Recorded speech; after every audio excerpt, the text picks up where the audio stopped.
Yes sir. Yes sir. Easy लगा या tough है? मीडियम। थोड़ी प्रैक्टिस मैं कराऊं क्या? आज प्रैक्टिस कराएं, क्वेश्चंस प्रैक्टिस करते हैं। तुम्हारे डाउट्स अगर हैं तो तुम्हारे डाउट्स बोल दो, और तुम चाहते हो तो मैं अपनी साइड से कराऊं। बताओ।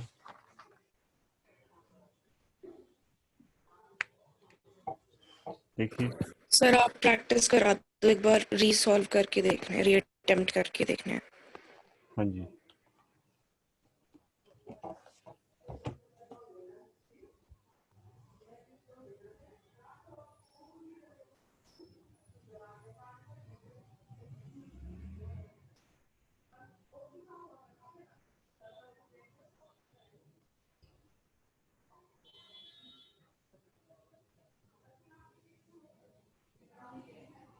देखिए पुली प्रॉब्लम लेते हैं।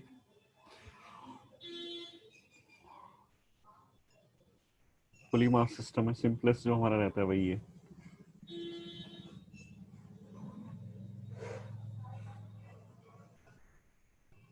M2 मास है, ये M1, M2 A acceleration downward, M1 acceleration A upward. Obvious है कि M2 is greater than M1।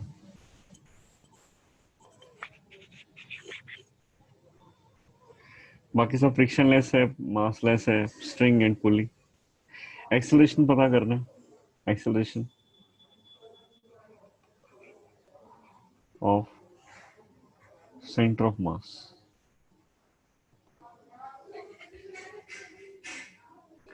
और एक्सेलरेशन हम ए की वैल्यू तो कैलकुलेट कर चुके हैं ना। देखो इसका एक्सेलरेशन उसका एक्सेलरेशन सेम है, इसका ए डाउनवर्ड है, इसका ए अपवर्ड है ना, बस इतना सा डिफरेंस है। अगर मैंने ए लिया तो A1 जो है वो ए है इन अपवर्ड डायरेक्शन, और M2 का एक्सेलरेशन A2 है, और A2 की वैल्यू भी ए है in downward direction, direction opposite है।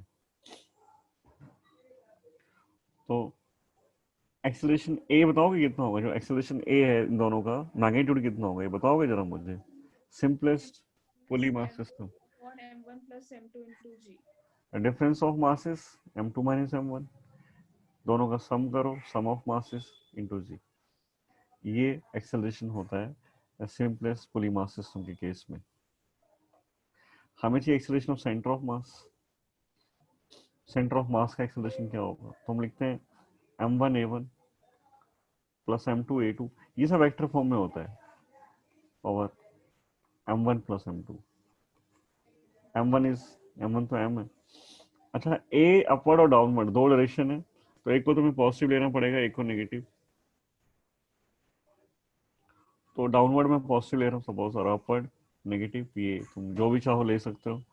तो M1 A1 is acceleration of first mass M1, and direction of that mass, direction of acceleration of that mass minus से minus A sign, plus M2 A2 is A plus A divided by M1 plus M2 into C।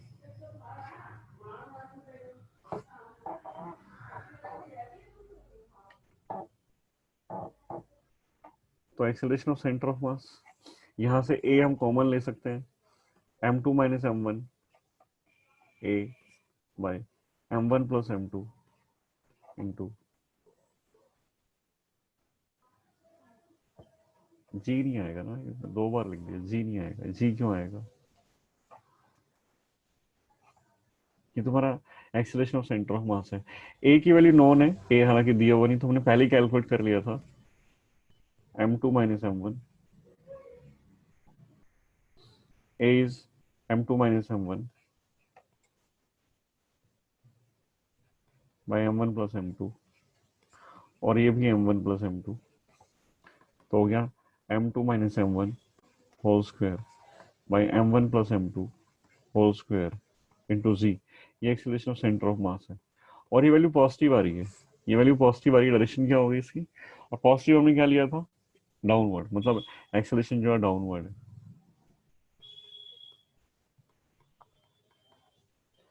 M2 minus M1 whole square by M1 plus M2 whole square into G। ये acceleration है। कल थोड़ा सा तुम्हें confusion हुआ होगा, एक plank और man, plank and man system था एक। उसमें मैन जो है वो कुछ वेलोसिटी चलता है विद रिस्पेक्ट टू प्लैंक, तो वेलोसिटी ऑफ प्लैंक तुम्हें बतानी थी, है ना। उस तरह के क्वेश्चन, वैसे क्वेश्चन बहुत आते हैं। और एक बार वो तुम्हें देखना, एक्चुअली ना उसको देखने हैं, दिखाई देने में प्रॉब्लम होती है, हम उसको देख नहीं पाते। तो दो चार क्वेश्चन प्रैक्टिस पहले मैं उस टाइप की करवाता हूँ, तो तुम देख पाओगे कि हो क्या रहा है ना। कल शायद कुछ बच्चों को दिखाई दिया कि ये एल गया है तो वो एक्स गया, तो एल माइनस एक्स हुआ, कुछ को देखने में शायद प्रॉब्लम आई होगी। तो आज हम उसी तरह के क्वेश्चन करेंगे, कुछ दो तीन पहले, उसके बाद आगे बढ़ते हैं।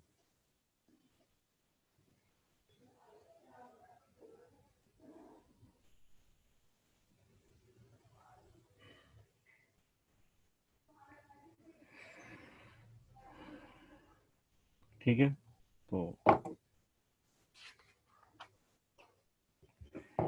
एक नेक्स्ट क्वेश्चन, ये समझ में आ गया? ये क्वेश्चन जो कराया समझ में आ गया? Yes sir. नेक्स्ट देखिए, a log of wood length L and mass M is floating on a surface of a river perpendicular to the banks.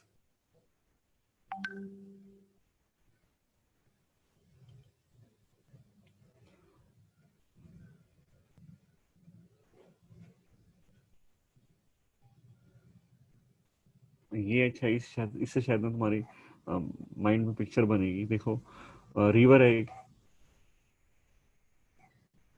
River है, रिवर, और ये रिवर, ये बैंक है, रिवर बैंक। तो यहाँ पर रिवर बैंक जैसे भी है नहीं, उसके परपेंडिकुलर, रिवर बैंक के परपेंडिकुलर एक एक प्लैंक है, ये प्लैंक है, रिवर बैंक के परपेंडिकुलर ये प्लैंक है। और इस पर, अब ये पानी में है, तो वाटर के अंदर प्लैंक फ्लोट कर रहे हैं, है ना। और हमसे इतना है कि ये इसको टच करता है, अब वो यहाँ पर खड़ा हुआ है। तो मुझे ये बताओ कि तुम्हें लगता है कि ये वहां पहुंच जाएगा, किनारे पर पहुंच जाएगा क्या ये?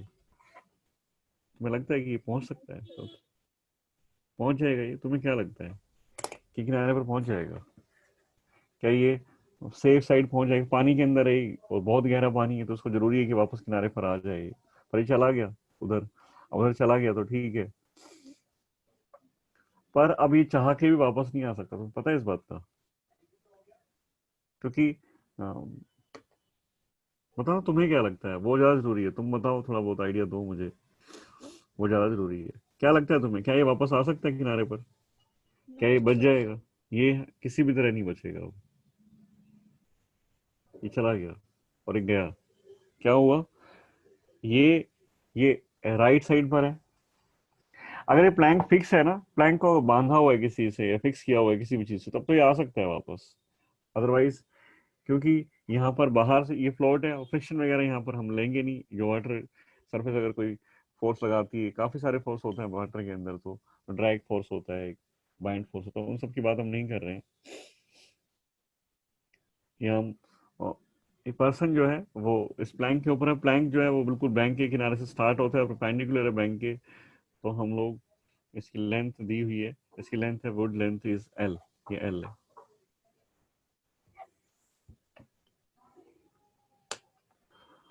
तो बाहर से कोई फोर्स आएगा नहीं, एफ एक्सटर्नल जीरो। हालांकि एम जी है, जो कि एक्सटर्नल फोर्स हम बोल सकते हैं, एम जी दोनों का मास होगा। Mass of plank is capital M, mass of plank is capital M, mass of person is small M, ये मास है।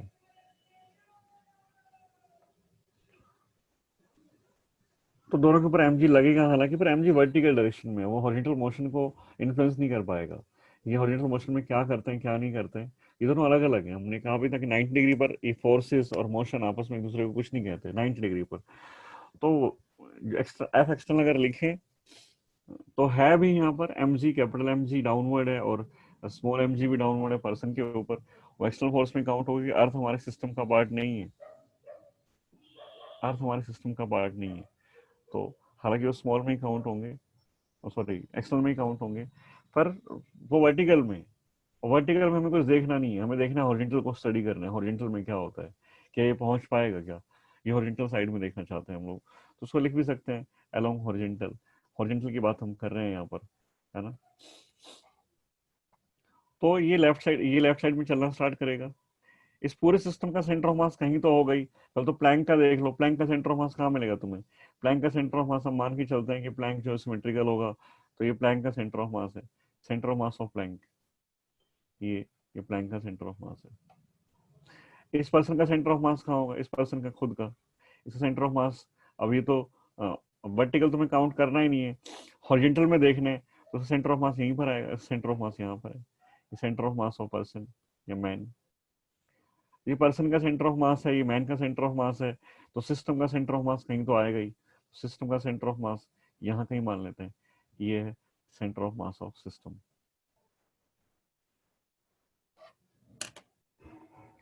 और इसकी पोजीशन फिक्स रहेगी क्योंकि इनिशियली ना रेस्ट पर है ये, तो इसकी पोजीशन कोई चेंज नहीं कर सकता, इसकी पोजीशन यही रहने वाली है।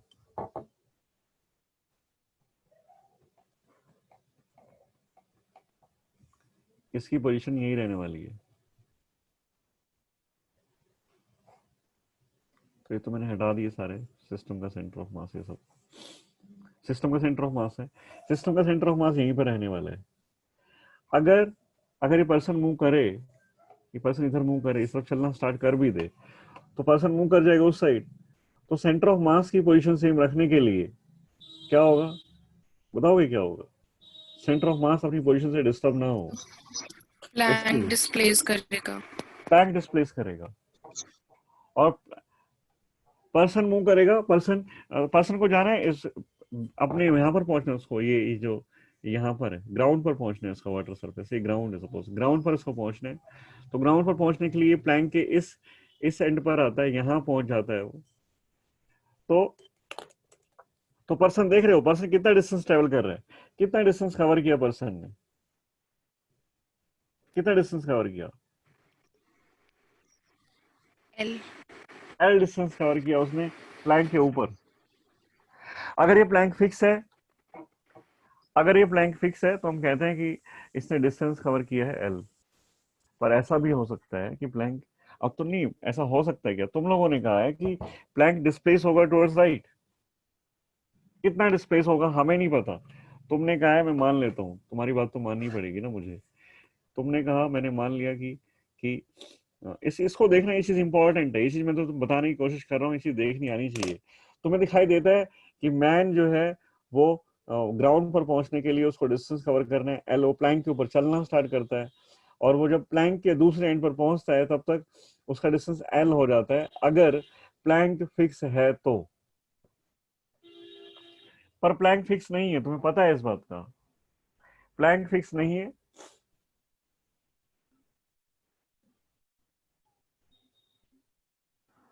तो प्लैंक राइट साइड में मूव करेगा, तुमने मुझे बताया, और मैंने मान लिया तुम्हारे अकॉर्डिंग कि प्लैंक अगर राइट साइड में मूव करता है तो प्लैंक का डिस्प्लेसमेंट टुवर्ड्स राइट जो है वो एक्स होगा, मैंने ऐसा मान लिया, ऐसा मान लिया।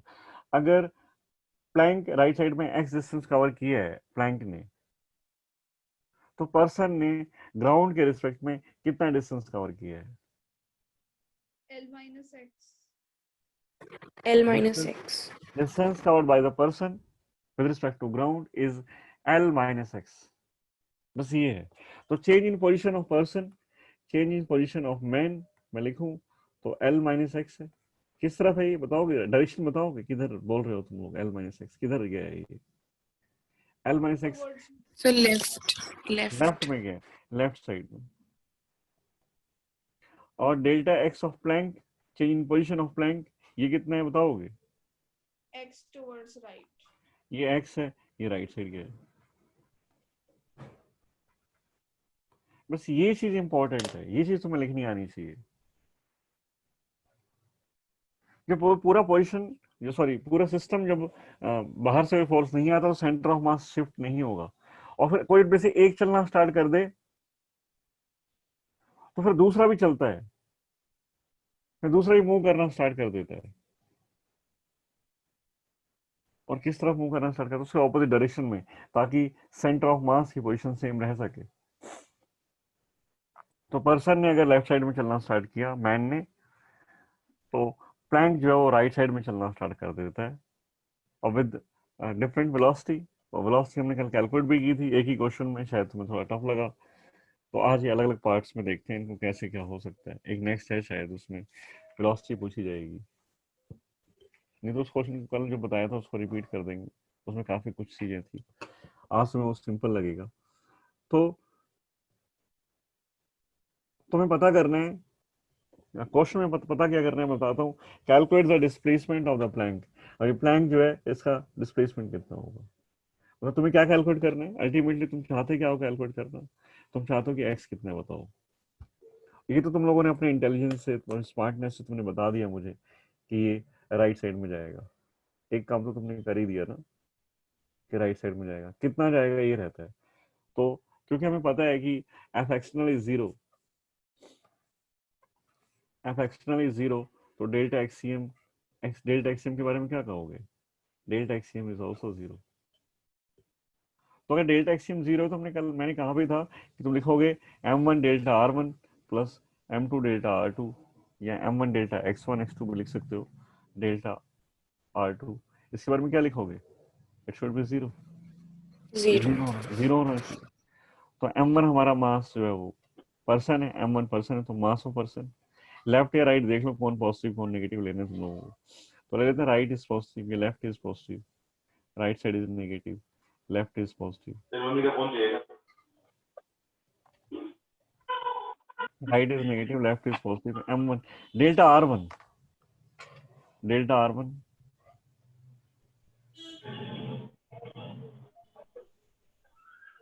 तो change in position of person क्या लिखोगे, change in position of person L minus x. l L minus x. minus x. और क्योंकि लेफ्ट साइड में है, और लेफ्ट लेफ्ट साइड जो है वो पॉजिटिव ली है मैंने, तो m into L minus X plus m2 मतलब प्लैंक, तो प्लैंक मतलब capital M, r2 delta r2 negative change, है। माइनस ये X. Minus X is equal to zero. तो एक्स कितना है, एक्स कितना है, यहाँ से हम कैलकुलेट करें तो मैं डायरेक्ट लिख रहा हूँ, तुम्हें पता है कि कैसे आएगा ये एक्स, और राइट साइड में जाएगा, ये बात पहले ही आ चुकी है।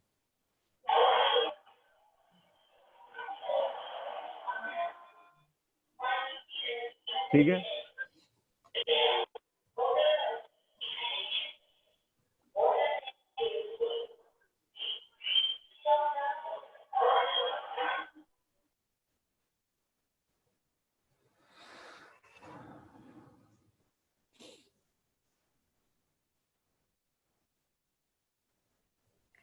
तो पोजीशन जो है वो M L by M plus M, ये एक्स जो डिस्प्लेस होगा, प्लैंक जो डिस्प्लेस होगा वो आ गया। ठीक है, समझ में आया ये समझ में आया। Yes sir. एक और दिया हुआ है वो देखते हैं।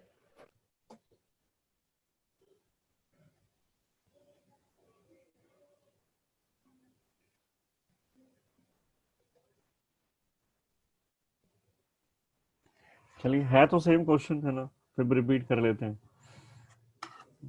बहुत ज़्यादा डिफरेंस नहीं है। एक ये प्लैंक और ये मैन, ये सेंटर है, सेंटर ऑफ प्लैंक। तो एफ एक्सटर्नल इज जीरो, पता है तुम लोगों को delta extreme will be zero.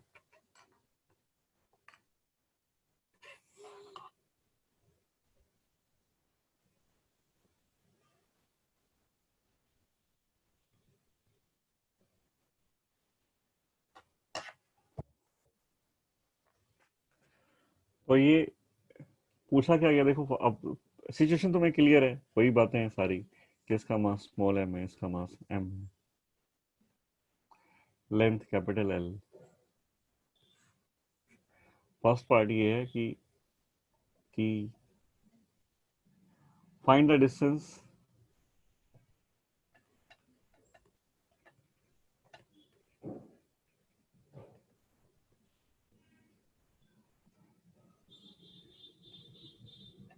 Which the plank moves, यहाँ लिख देते हैं ए, यहाँ से ए स्टार्ट करते हैं first, till the man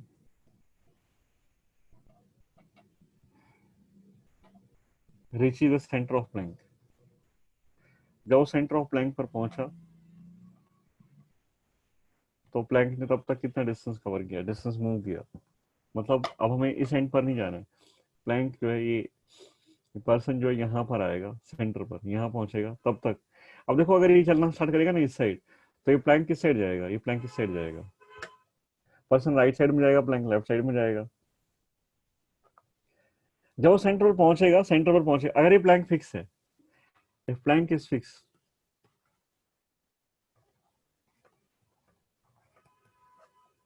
fix करके देखो प्लैंक को। प्लैंक अगर फिक्स है, पर्सन एंड एक एंड से जो है इसके सेंटर तक जाता है, तो डिस्टेंस कितना होगा, पर्सन का डिस्टेंस कितना होगा, हम देख रहे हैं इसको ध्यान से। प्लैंक फिक्स है, पर्सन जो है वो एक एंड से चलता हुआ सेंटर पर पहुंच जाता है, तो उसका डिस्टेंस कितना होगा, distance cover L by L two, by 2। L by two होगा। ये कंडीशन तब है जब प्लैंक को फिक्स हो। प्लैंक को फिक्स करने के लिए हमें फोर्स लगा के रखना पड़ेगा, एक्सटर्नल फोर्स, और वो यहाँ पर नहीं है, मतलब प्लैंक फिक्स नहीं है, वो यहाँ पर नहीं है, इसका मतलब प्लैंक यहाँ फिक्स नहीं है। और प्लैंक अगर फिक्स नहीं है,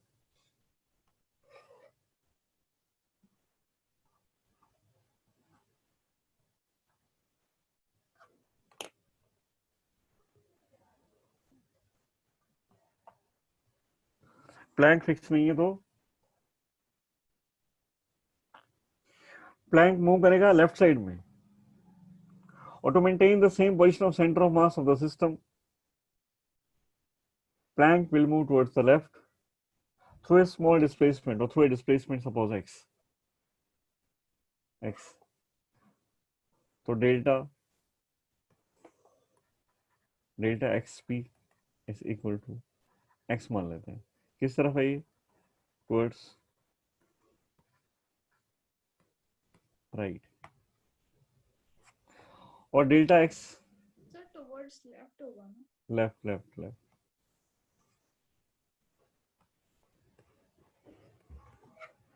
डेल्टा एक्स ऑफ मैन, उसके बारे में क्या लिखोगे, सेंटर तक पहुंचेगा वो, सेंटर तक अगर वो गया है तो L by to minus x, और किस तरफ, टुवर्ड्स राइट। वो टुवर्ड्स राइट होगा।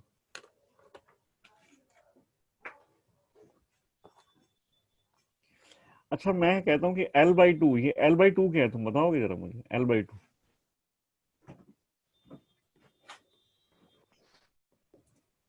in terms of Distance traveled by man। distance, Distance traveled by man with respect to Planck. L by two, L by two distance नहीं है इसका, man का, तो डिस्टेंस डेल्टा एक्स मैन, तो हमने लिखा है, कितना लिखा है, L by two minus X लिखा है, L by टू के, ग्राउंड है ना, हाँ with ये respect to Planck ये है hours. Change in position of man, ये distance covered by the man with respect to ground, L by two, L by two क्या है, change in position of man with respect to plank. L by two उसने cover किया है, उसने L by to cover किया है distance. अगर हम यहाँ से देखें, अगर हम प्लैंक के ऊपर खड़े होकर देखें, तो अब तुम यहीं चले जाओ, सपोज ये तुम ऑब्जर्वर हो, यहाँ से अगर देखोगे तो तुम्हें यहाँ से पर्सन सेंटर पर आता हुआ दिखाई देगा, तो ये डिस्टेंस L by टू है। अगर तुम ऑब्जर्व करते हो, कहाँ से ऑब्जर्व करते हो उसको, Planck से प्लैंक से, और ग्राउंड से ऑब्जर्व करोगे तो L तो by ये L by टू इधर गया है, और प्लैंक इधर चला गया x, तो अल्टीमेटली इसका डिस्टेंस कितना हुआ, L by टू राइट में गया है खुद चल के, प्लैंक उसको लेफ्ट में ले आया x डिस्टेंस से, तो अल्टीमेटली इसको क्या दिखाई दे रहा है, किधर जा रहा है ये, L by टू राइट में गया, x लेफ्ट में चला गया प्लैंक की वजह से, तो अल्टीमेटली इसको दिखाई दिया L by two minus X. ये ऑब्जर्वर ग्राउंड पर है, और इसको क्या दिखाई देगा, इसको क्या दिखाई देगा, ऑब्जर्वर जो प्लैंक के ऊपर खड़ा हुआ है उसको क्या दिखाई देता है कि इसने जो डिस्टेंस कवर किया है that is L by to.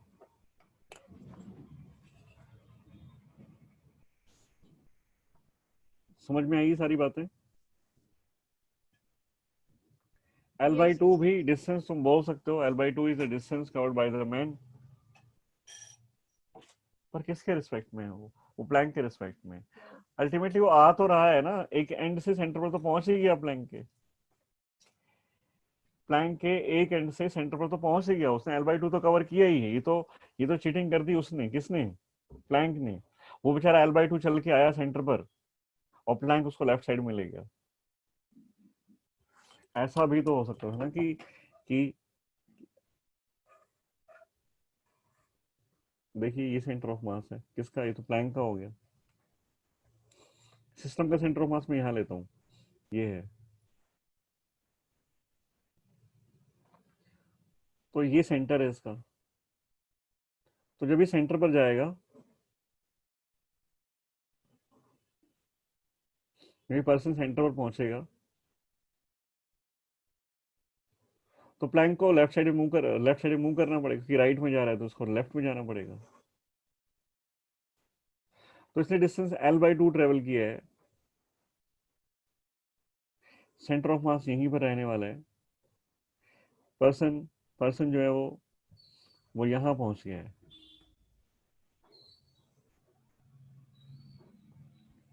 तो प्लैंक जो है, प्लैंक तुम्हें यहां कहीं दिखाई देगा,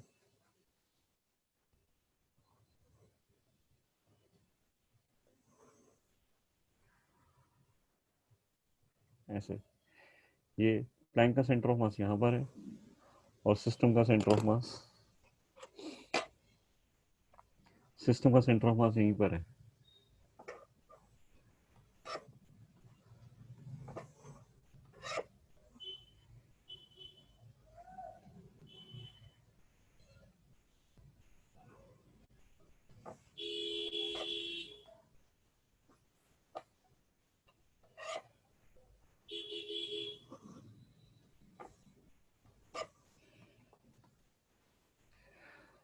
तो सेंटर ऑफ मास पहले यहां पर था सिस्टम का, अभी भी यहीं पर है सिस्टम का सेंटर ऑफ मास।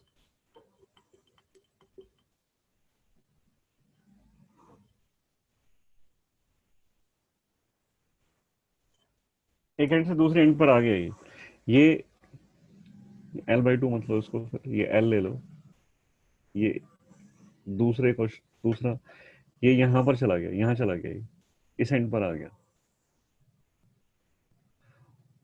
मैं कहता हूं कि इसका मास m है और इसका मास भी m है,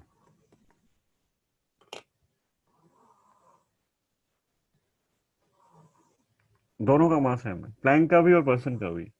तो तुम्हें क्या लगता है कि कि कि कितना ट्रेवल करना पड़ेगा पर्सन उसको प्लैंक को टू मेंटेन द सेम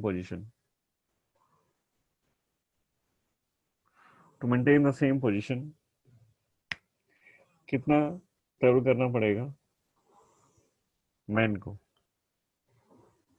और ग्राउंड के रिस्पेक्ट में या प्लैंक को।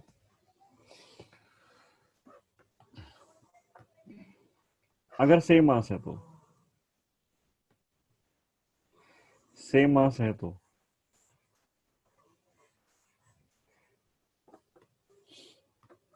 देखो, ये चीज यहां तक समझ में आएगी, L by 2 वाला कंसेप्ट समझ में आ गया, इसके बाद ही मैं वेलोसिटी को इंट्रोड्यूस करूंगा। इसके बाद L by 2 जो है वो डिस्टेंस है मैन का रिस्पेक्ट टू प्लैंक के ऊपर खड़े होकर देखें तो उसने L by 2 कवर किया है, ग्राउंड से देखें तो उसने कितना कवर किया है L by 2, तो वो चल के गया लेफ्ट साइड में, राइट साइड में सॉरी, तो प्लैंक उसको लेफ्ट में ले आता है एक्स डिस्टेंस से।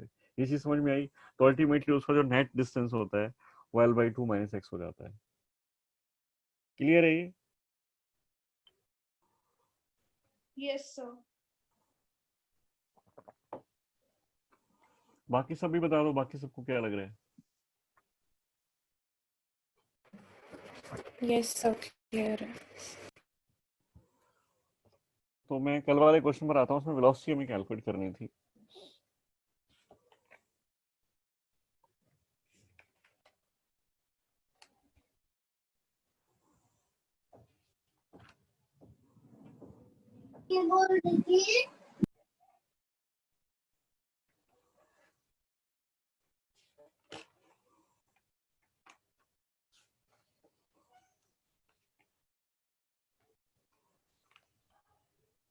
देखिए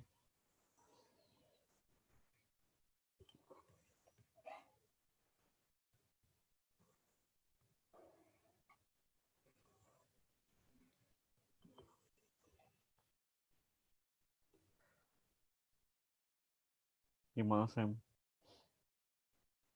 लेंथ l, ये mass capital M। Velocity of man with respect to plank तुम्हें दी हुई है, दैट इज u। ये u है भाई। मैन जो है प्लैंक के ऊपर u स्पीड से चलना स्टार्ट करता है, और तुम्हें पता है कि बाहर से कोई फोर्स आ नहीं रहा, तो अगर ये इधर जाता है तो प्लैंक लेफ्ट साइड में मूव करना स्टार्ट करेगा, ये बात तुम्हें पता है। अगर ये मैन जो है, ये मैन u वेलोसिटी स्टार्ट करता है, ये u जो है ये vmp है, तो इसकी भी कुछ ना कुछ तो वेलोसिटी रही होगी। अगर प्लैंक मूव करेगा तो कुछ वेलोसिटी तो होगी इसकी, तो मैं मान लेता हूँ ये वेलोसिटी ऑफ प्लैंक vp है, vp है। तो हमें हमें vcm जो पता है, ये vcm is m1 v1 plus m2 v2 by m1 plus m2। ये सब जो वेलोसिटीज है ना, ये सब ग्राउंड के रिस्पेक्ट में है, कि v1 with respect to ground है, v2 with respect to ground है। तो vcm हम लिखना चाहते हैं ग्राउंड के रिस्पेक्ट में, कि ग्राउंड के रिस्पेक्ट में वेलोसिटी सेंटर ऑफ मास बताओगे कितनी होगी। ग्राउंड के रिस्पेक्ट में वेलोसिटी सेंटर ऑफ मास क्या होगी, बताओगे जरा मुझे। 0। जीरो, क्योंकि हमें पता है कि बाहर से कोई फोर्स आया नहीं है, तो सेंटर ऑफ मास की पोजीशन चेंज होगी नहीं, और सेंटर ऑफ मास की पोजीशन चेंज नहीं हो रही, इसका मतलब वो रेस्ट पर है। इसका मतलब हुआ कि उसकी वेलोसिटी जो है वो जीरो है, सेंटर ऑफ मास रेस्ट पर है, तो velocity of centre of mass is zero. तो हम लिखेंगे m1v1 plus m2v2 is zero, और इसका मतलब ये भी है कि मोमेंटम कंजर्व है। m1v1 is the momentum of first particle, m2v2 m2v2 is the momentum of second particle.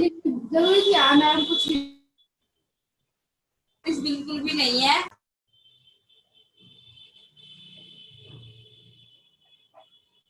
Momentum of second particle, तो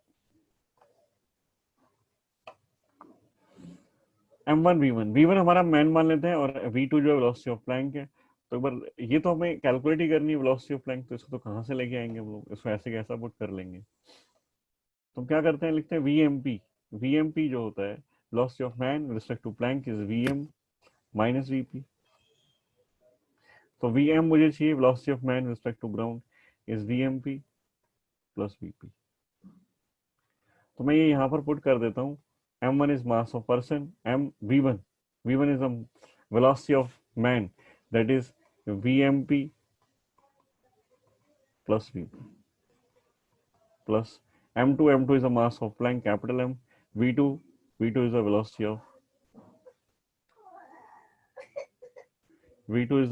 of Planck, vp। और यहां से एक मिनट रुकना है,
हाँ जी। तो m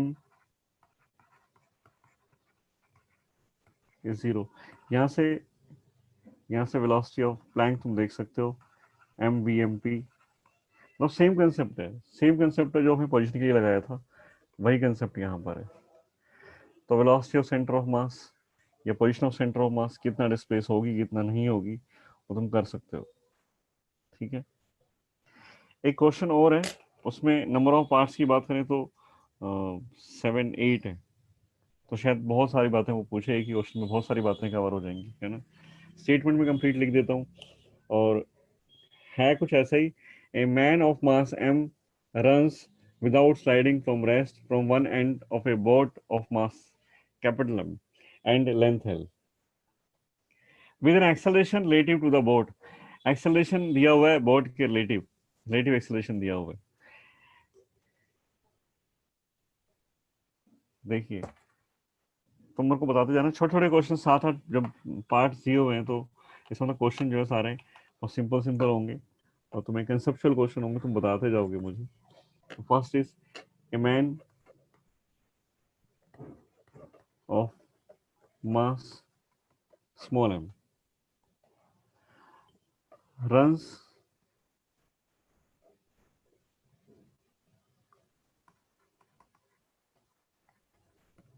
without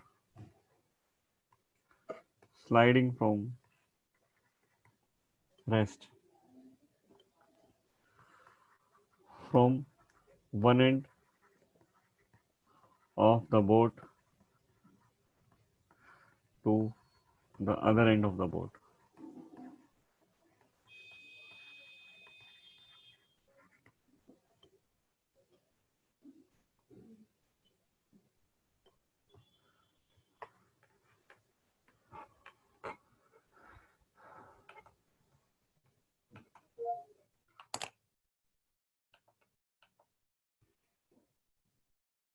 Sorry about that. I didn't hear anything.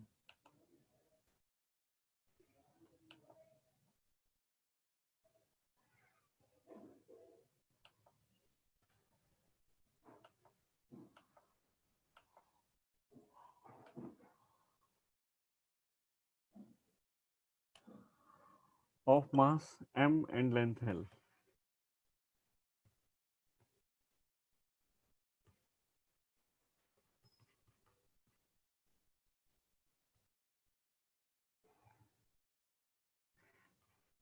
with an acceleration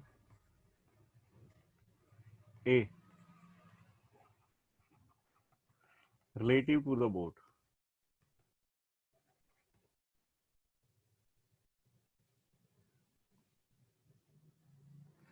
there is no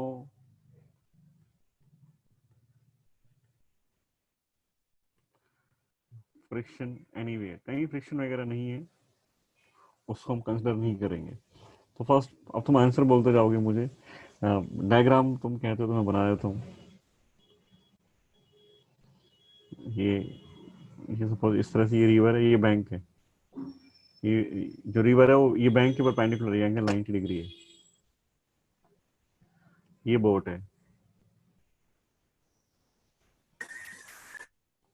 boat का मास कैपिटल एम, और ये पर्सन हो गया स्मॉल एम। लेंथ इसकी एल है, ये लेंथ एल है।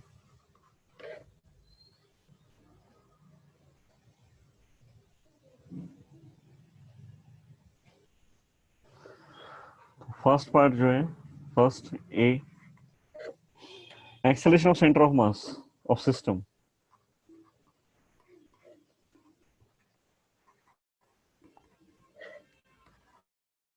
बोल तो जाओ आंसर। 0 0, बिकॉज एफ एक्सटर्नल 0 है, बाहर से कोई फोर्स ही नहीं है, तो सिस्टम का सेंटर ऑफ मास एक्सेलरेट कर ही नहीं सकता जब तक कि बाहर से कोई फोर्स ना है।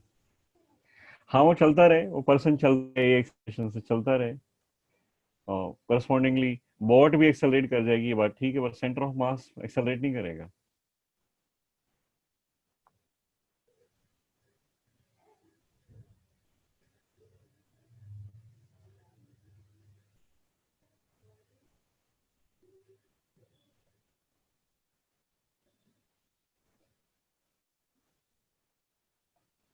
Second acceleration of boat, acceleration of boat बताओगे कितना होगा acceleration of boat?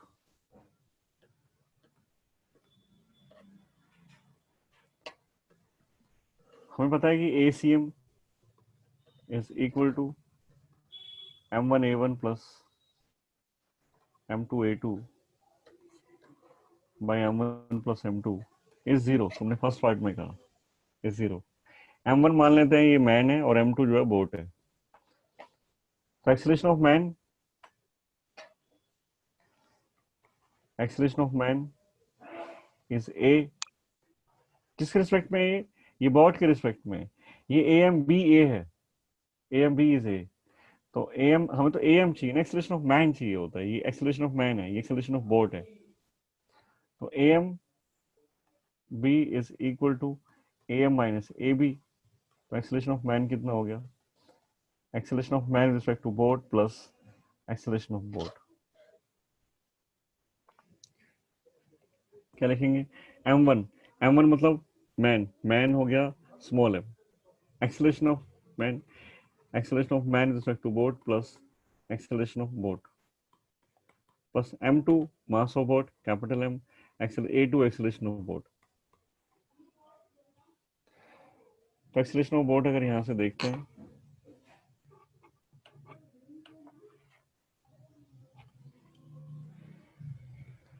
Acceleration of boat is M, और ये तुम्हें पता है कितना है ये? Acceleration of man respect to boat is given A है. किस तरफ है? A किस साइड है? वो विद नेगेटिव साइन आएगा, negative sign M plus M. कि बोट अगर वो मैन राइट में चलता है तो बोट एक्सेलरेट करेगी लेफ्ट में, और मैन अगर लेफ्ट में चलता है तो बोट एक्सेलरेट करेगी राइट में.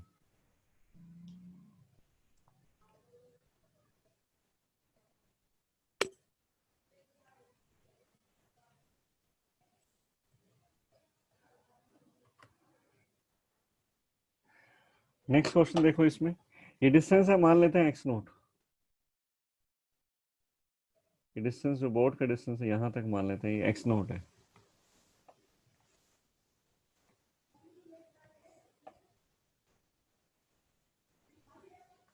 पार्ट सी, ये तो मुझे बताओगे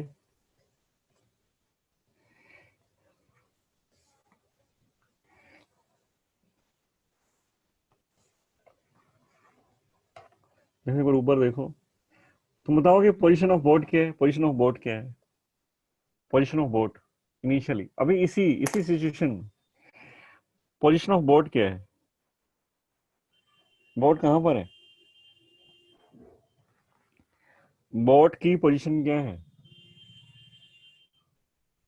x0 plus L by 2. x0 plus L by 2. Centre of मास जो है बोट का L बाई 2 पर है. तो बोट की पोजीशन हो गई ये बोट की पोजीशन है. x0 तो लेंथ हो गई, डिस्टेंस हो गया फ्रॉम द बैंक, और L बाई 2 उसको सेंटर ऑफ मास मिलेगा. तो x0 plus L by 2. Man की पोजीशन क्या है? मैन की position x0 plus L. x0 plus L. जब मैन शिफ्ट करके यहां पर आ जाता है तो पोजीशन ऑफ मैन क्या होगी? क्वेश्चन समझ में आया? जब वो बोट के राइट एंड से बोट के लेफ्ट एंड पर जब आ जाता है मैन, तो पोजीशन ऑफ मैन क्या होगी? तो हमें पता है कि बोट के राइट एंड से लेफ्ट एंड तक आने में मैन को कितना कवर करना पड़ेगा? डिस्टेंस कितना कवर करना पड़ेगा? L. और यहां से चल के यहां पर आएगा, यहां पर मैन पहुंच गया. तो कितना डिस्टेंस कवर हुआ ये? L with respect to boat. L with respect to boat. जब क्योंकि ये मैन जो है, ये मैन लेफ्ट साइड में चलता हुआ आया है, तो बोट कहाँ गई होगी? राइट साइड में गई होगी, राइट साइड में. तो मैन तो L तो लेफ्ट साइड में आया और बोट उसको राइट साइड में ले गई x. तो अल्टीमेटली मैन ने कितना ट्रेवल किया है? L minus x. L minus x. L minus x. पहले उसकी पोजीशन थी x0 प्लस L पर था, वो पहले यहाँ पर था ना, x0 प्लस L पर, है ना? फिर Yes, sir. वो L लेफ्ट साइड में आ गया, माइनस L कर दिया मैंने, L लेफ्ट साइड में आ गया वो, और बोट उसको राइट साइड में ले गई. तो ये हो गया position of centre of position of man. ये सही लिखा है मैंने, समझ में आया क्या तुम लोगों को?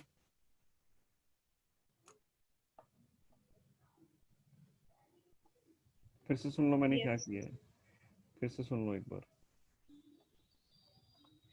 पहले उसकी पोजीशन क्या थी? पहले उसकी पोजीशन थी, तुमने कहा कि पहले वो था x नॉट प्लस एल पर, तुमने ये कहा मुझे।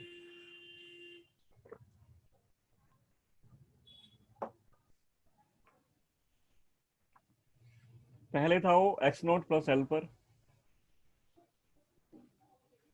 फिर क्योंकि मैन सोचता है कि मैं बोर्ड के जो दूसरा एंड है वहां चलता हूँ लेफ्ट हैंड पर, तो लेफ्ट हैंड पर जाने के लिए उसने क्या किया, एल एल डिस्टेंस कवर करता है लेफ्ट साइड में, एल डिस्टेंस, तो वो ओरिजिन से पास आ जाएगा ना। अगर मान लो पहले वो ये हमारा ओरिजिन जो यहाँ पर है, हमारा ओरिजिन यहाँ पर है, ये ओरिजिन है 0 0, ये डिस्टेंस एक्स नोट है, इनिशियली एक्स नोट है, तो मैन का जो डिस्टेंस है वो एक्स नोट प्लस एल है, एक्स नोट प्लस एल, यहां से यहां तक इसको देखें तो एक्स नोट प्लस एल है। अब बोट उसको लेफ्ट साइड में लेके आती है, सॉरी वो खुद चल के आता है लेफ्ट साइड में। कितना लेफ्ट साइड में चल के आया वो, कितना चल के आता है लेफ्ट साइड में, एल एल चल के आता है बोट के दूसरे एंड पर आने के लिए। बोट उसको राइट में ले जाती है, तो मैं कहता हूं कि एक्स नोट प्लस तो एल तो पहले ही है वो, फिर वो लेफ्ट साइड में मूव किया तो माइनस एल, एल चला लेफ्ट साइड में, फिर बोट उसको राइट में लेगी तो प्लस एक्स। ये तुम्हारा आंसर है, x naught plus l minus l, x naught plus x, x naught plus x. Clear है? ये क्लियर है ये? Yes, sir.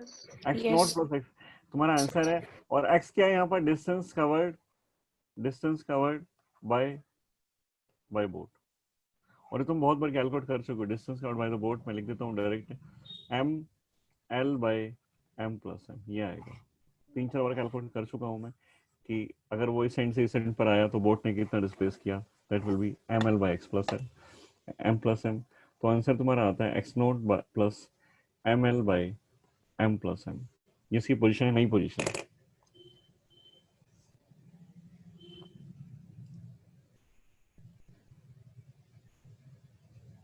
Excuse me, sir.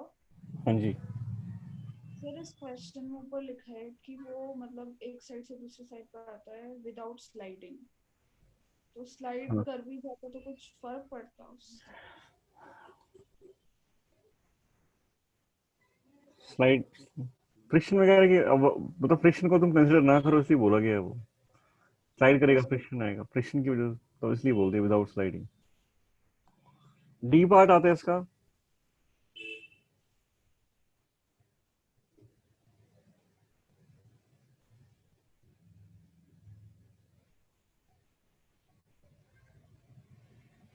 velocity of the man and boat when the man reaches the other end of the boat.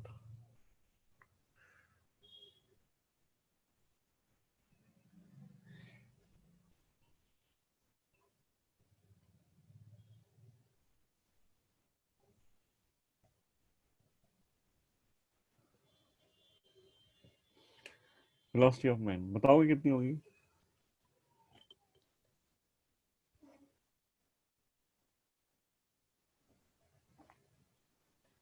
क्या लिखेंगे? D, velocity of man and boat, दोनों की velocity चाहिए। हमें पता है कि एक्सेलरेशन ऑफ मैन कितना है, a m p plus a m b plus a b, a m b तुम्हें दिया हुआ है ना, ए है वो, और एक्सेलरेशन ऑफ बोट हमने कैलकुलेट कर लिया, एक्सेलरेशन ऑफ बोट वो आया था ये, तो मैं इसकी वैल्यू पुट कर दूं अगर, तो एक्सेलरेशन ऑफ मैन मेरे पास आ जाता है a minus m a by M plus m, ultimately ये आता है m a by M plus M. ये एक्सेलरेशन ऑफ मैन है। एक्सेलरेशन ऑफ बोट हमारे पास ऑलरेडी आ चुका, minus m a by M plus m. मतलब इसकी एक्सेलरेशन जिस साइड भी है, मैन का एक्सेलरेशन जिस साइड भी है उसके ऑपोजिट है बोट का एक्सेलरेशन। ये बात हमें वैसे ही पता है, नेगेटिव साइड यही बताता है। इनिशियल वेलोसिटी 0 है, u man 0, u boat 0। Displacement of boat तुम लोगों ने देखा कि displacement of boat delta x b, या डिस्प्लेसमेंट ऑफ बोट मैंने एक्स बी लिखा, वो मैं कैलकुलेट कर चुका हूँ 2-3 बार पहले भी, m L by M plus m. Displacement of person या मैन तुम बता चुके मुझे कि एल तो उसने लेफ्ट साइड में ट्रेवल किया, बोट उसको राइट में ले गई, एल माइनस एक्स, इसको सब्ट्रैक्ट करेंगे तो ये हो जाएगा m L by M plus M. ये डिस्प्लेसमेंट ऑफ मैन है, ये डिस्प्लेसमेंट ऑफ बोट है, ये acceleration initial velocity of man, initial velocity of boat, acceleration of man, acceleration of boat. सारे पैरामीटर्स तुम्हें दिखाई दे रहे हैं, है ना। जो वो एक एंड से दूसरे एंड पर पहुंचता है वही कंडीशन में लगाई है। तो वेलोसिटी ऑफ मैन क्या होगी, तो हम लिखते हैं कि v square minus u square is 2a। और ये मैन के लिए पूछना चाहते तो मैन के लिए यूज कर लो, तो v m square velocity of man क्या होगी, ये तो 0 है, 2। एक्सेलरेशन ऑफ मैन, मैन के लिए जब हमने लिखा तो m a by M plus m into s, s displacement of man, that is l minus x, और ये l minus x. L minus x की वैल्यू हमारे पास आ चुकी थी, एल माइनस एक्स की वैल्यू है capital M by M plus m, और ये आ जाता है velocity of man when he reaches at the other end of the boat, vm square is 2m square a by m plus m whole square, और इसका root कर देंगे तो ये आ जाएगा। नहीं, ये क्या हो गया, ठीक है क्या ये m यहाँ भी कुछ आएगा ना, यहाँ l था, ये l अब ठीक है। s की वैल्यू पुट करेंगे तो s में l आएगा ना, l ये रहा, ये है l माइनस एक्स की value m L by M plus m. अब ठीक है, तो उसको बाहर ले लो, m by M plus m root 2al। Velocity of boat तुम कैलकुलेट करना चाहते हो, v b square minus u b square is 2ab/sb। U b तो 0 है, वी बी हमें कैलकुलेट करना है, v b square is equal to 2 acceleration of block minus sign के साथ आया था, इसका मतलब वो राइट साइड में गया, क्योंकि पर्सन जो है लेफ्ट साइड में है तो बोट राइट साइड में, तो माइनस साइन लिखना चाहो तो लिख दो। कितना हो जाएगा एक्सेलरेशन ऑफ ब्लॉक, कितना हो जाएगा, sorry boat, acceleration of boat is small m a by m plus m, और डिस्प्लेसमेंट ऑफ बोट होता small m l by m plus m। अगर हम इसको देखें तो ये भी रिवर्स डायरेक्शन में, तो ये भी माइनस होगा, माइनस से माइनस कैंसिल हो जाएगा, तो वी बी स्क्वायर अगर तुम देखो तो वी बी अगर तुम कैलकुलेट करोगे तो दोनों में कोई डिफरेंस नहीं है, बस स्मॉल m और कैपिटल m का डिफरेंस है, बाकी सारी चीजें सेम है, 2al। यहाँ पर स्मॉल m आया, वहां पर कैपिटल m, इतना सा डिफरेंस है।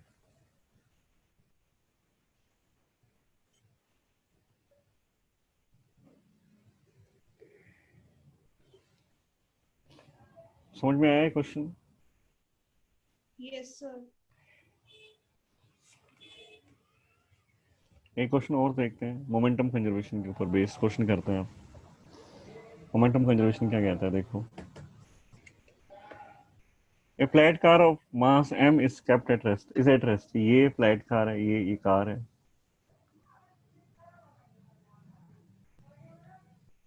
इसका मास है m,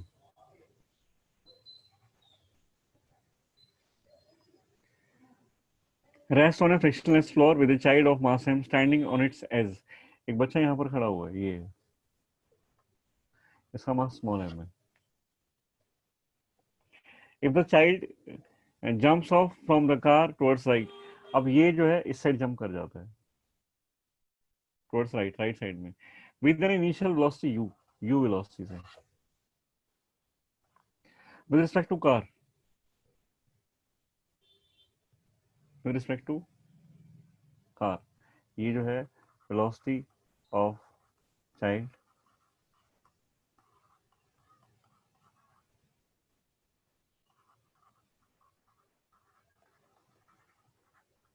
कार, मतलब ये है velocity of child with respect to car, velocity of child की जगह बॉय कर देते हैं, वी बी है ना,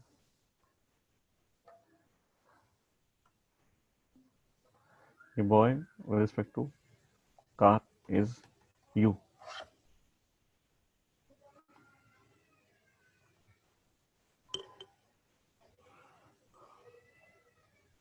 वेलोसिटी ऑफ कार बतानी है.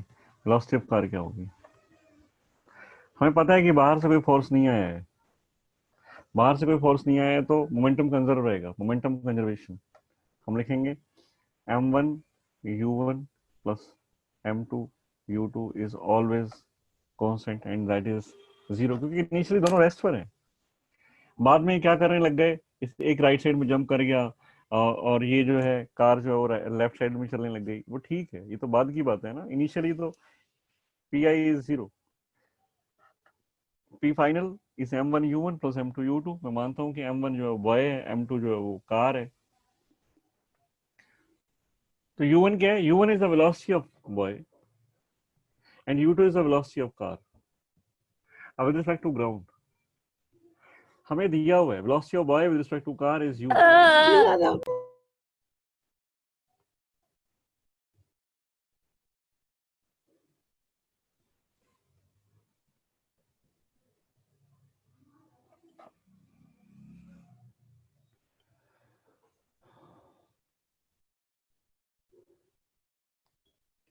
velocity of boy with respect to car अगर हम लिखें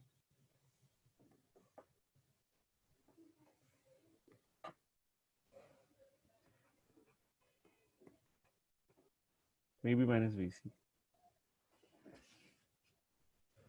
तो velocity of boy हम देखें ना यहाँ पर कितना आता है vbc plus vc.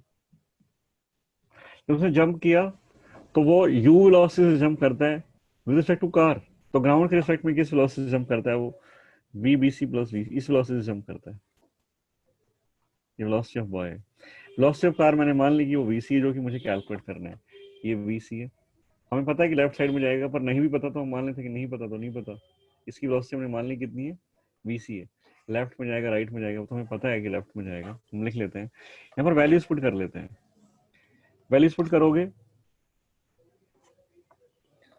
तो m1 is the mass of boy, that is small m. v1 is the velocity of boy, that is vbc plus vc plus second mass of car, velocity of car. तो velocity of car कितनी आती है यहाँ से? Velocity of car देखोगे तो -7 के साथ m v b c by m plus m. और vbc क्या? Velocity of boy with respect to car and that is u towards right. तो वेलोसिटी ऑफ कार क्या आएगी? m, इसकी वैल्यू पुट कर देते हैं. ये दिया हुआ है u है ये बाई m प्लस m. और नेगेटिव साइन क्या बता रहा है? नेगेटिव साइन बताता है कि कार जो है वो टुवर्ड्स लेफ्ट मूव करेगी. कार जो है टुवर्ड्स लेफ्ट मूव करेगी.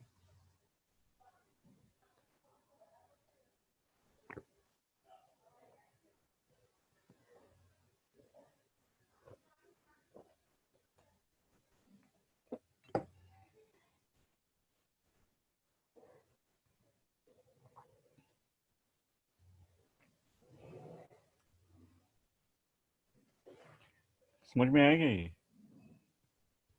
Yes, sir.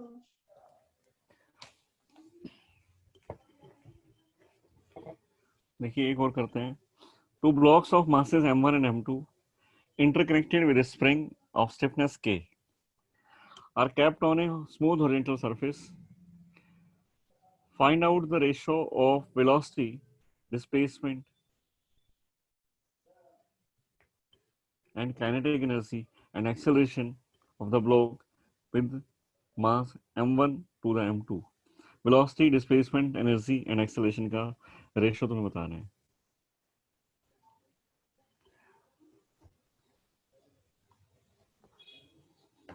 देखिए क्वेश्चन स्टेटमेंट नहीं लिख रहा हूँ मैं, सिंपल सा क्वेश्चन है कि ये एक मास है, ये दूसरा मास है, इंटरकनेक्टेड बाय स्प्रिंग के.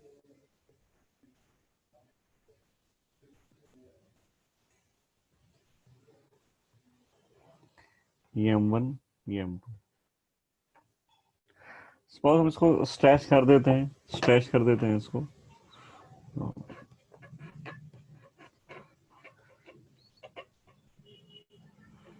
हमने इसको स्ट्रेच कर दिया यहां से, इस तरह से स्ट्रेच कर दिया, नेचुरल लेंथ है, तो जो स्ट्रेचिंग है दैट इज एक्स, ये इसका सेंटर ऑफ मास है।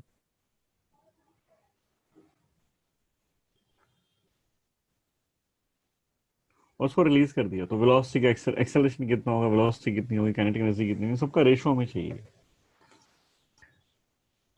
तो उसको स्ट्रेच करने के बाद रिलीज कर दिया, रिलीज आफ्टर स्ट्रेचिंग, तो एक्सटर्नल फोर्स तुमने हटा दिया, एफ एक्सटर्नल इज 0। इसका मतलब क्या होगा कि मोमेंटम कंजर्व रहेगा, P1 plus P2 is 0, M1 V1 plus M2 V2 is 0। तो सबसे पहले तो वेलोसिटी का रेशो आता है V1 by V2 is M2 by M1, velocity का रेशो।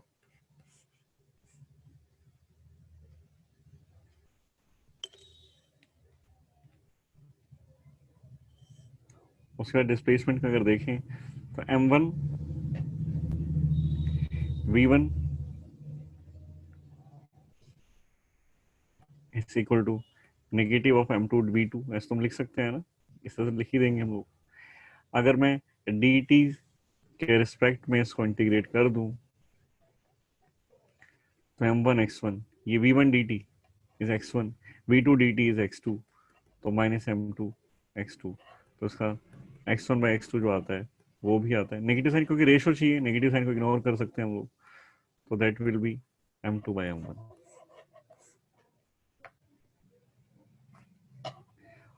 उसके बाद काइनेटिक एनर्जी,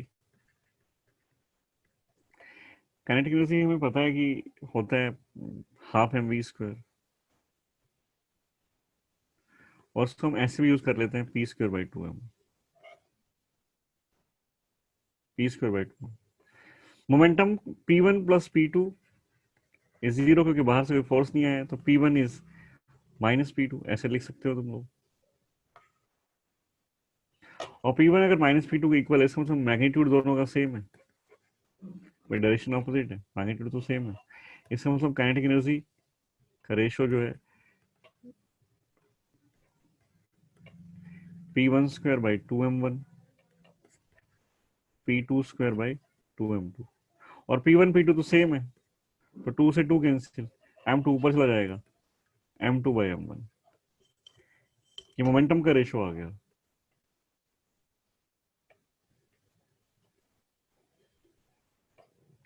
और बात आती है कि फोर्सेस का रेशो क्या होगा, F1 बाई F2। स्प्रिंग तो एक ही है, उसमें स्प्रिंग में फोर्स दोनों स्प्रिंग पर सेम फोर्स लगेगा, कितना kx, तो F1 F2 सेम है, F1 F2 सेम होगा 1 के इक्वल, तो F1 F2 अगर 1 के इक्वल है, सॉरी दोनों का रेशो अगर 1 के इक्वल है, तो F1 होगा M1 बाई A1, F2 होगा M2 बाई A2। तो यहां से भी क्या आता है, A1 by A2 is M2 by M1।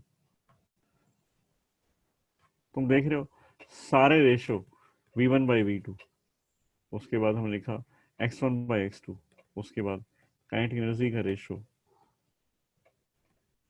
उसके बाद फोर्स का रेशो, एक्सेलरेशन का, सॉरी एक्सेलरेशन का, A1 बाई A2, ये सारे इक्वल हैं M2 बाई M1 के।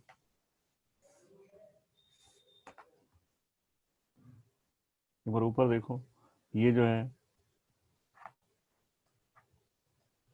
देखो इसमें अगर स्ट्रेचिंग एक्स हुई है ना, एक्स अगर मैंने स्ट्रेच किया स्प्रिंग को, तो यहाँ पर एक फोर्स लगता है, यहाँ पर एक फोर्स लगता है के एफ इज इक्वल टू के एक्स, और यहाँ भी के एक्स लगता है, मतलब दोनों के ऊपर F1 भी और F2 भी, F2 भी, दोनों पर सेम फोर्स लगता है। F1 F2 की वैल्यू अगर तुम लिखना चाहो ना तो वो 1 है, इन सब पैरामीटर्स की वैल्यू तो इनवर्स प्रोपोर्शन में है, F1 बाई F2 इज 1।